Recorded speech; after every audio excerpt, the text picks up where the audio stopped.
কি রে, একা বসে আছিস এইভাবে মন খারাপ করে? আসলে কিছুই ভালো লাগছে না। বয়স বাড়ার সঙ্গে সঙ্গে ভালো লাগাগুলো হারিয়ে যাচ্ছে। রিয়ার কথায় প্রকাশ উত্তর দেয়। রিয়া আর প্রকাশ দুজন দুজনের খুবই ভালো বন্ধু। বন্ধুত্ব থেকে ভালো লাগা, তারপর ভালোবাসা। কিন্তু কি হয়েছে তোর? প্রকাশ জানাই, তুই তো সবই জানিস।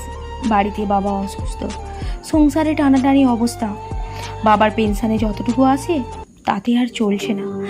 আমিও তো চাকরিটা পেলাম না, এত চেষ্টা করেও জানি না কি হবে। টিউশন পড়িয়ে যতটুকু আসে তা দিয়ে তো আর সব পূরণ করা যায় না বল। বুঝলাম, প্রতিদিনের মতো আজও সেই একই ভাবনা নিয়ে মন খারাপ করছিস, তাই তো? তুই না একজন শিক্ষিত ছেলে, এইসব ভুলভাল ভেবে মন খারাপ করলে চলে? মানুষের সময় কি সব সময় এক থাকে? থাকে না। আজ খারাপ আছে, কাল যে পরিস্থিতির পরিবর্তন হবে না কে বলতে পারে। আর আমি তো আছি তোর সঙ্গে সব সময়। তুই এত কেন চিন্তা করছিস?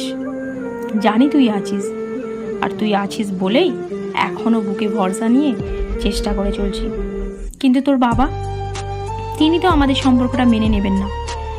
একজন বেকার ছেলেকে কেই বা মেনে নেবে বল? একদিন তুইও আমাকে ছেড়ে চলে যাবি, তাই না? চুপ, একদম চুপ। রিয়া ধমক দিয়ে প্রকাশকে চুপ করিয়ে দেয়। আমি তোকে ভালোবাসি, আর আমি সারা জীবন তোর সঙ্গে থাকতে চাই। তুই তোর কাছে আমাকে আগলে রাখবি না? বল, রাখবি না আমাকে? অবশ্যই রাখবো। পরের দিন নদীর পাড়ে প্রকাশ রিয়ার জন্য অপেক্ষা করতে লাগে, কিন্তু রিয়ার কোনো পাত্তা নেই। অনেকটা সময় কেটে যায়। প্রকাশ রিয়াকে ফোন করে, কিন্তু রিয়ার ফোন সুইচ অফ।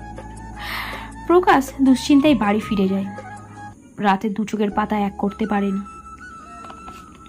ভোর 3টের সময় প্রকাশের ফোনে রিং বেজে ওঠে। ফোনের ওপার থেকে রিয়ার কাঁদো কাঁদো গলা। বাবা আমার বিয়ে ঠিক করে ফেলেছে, ছেলে ডাক্তার, কিন্তু আমি বিয়েটা করতে চাই না। বাবা আমার কোনো কথা শুনতে চায় না। তুই আমাকে নিয়ে চলে চল, আমি তোকে ছাড়া থাকতে পারবো না। বিয়েটা করে নে রিয়া, আমার জন্য অপেক্ষা করিস না। আরে আমি একজন বেকার, কবে আমার পরিস্থিতি ঠিক হবে আমি নিজেও জানি না। বাড়িতে বয়স্ক বাবা মা, আর তোকে নিয়ে চলে গেলে তোকে সুখে রাখতে পারবো কি জানি না, কারণ সেই সামর্থ্য আমার নেই। আর একজন বাবার কাছে তার কন্যা রাজকন্যা, সেই বাবার মান সম্মান নষ্ট করার কোনো অধিকার আমার নেই। তুই বিয়েটা করে নে।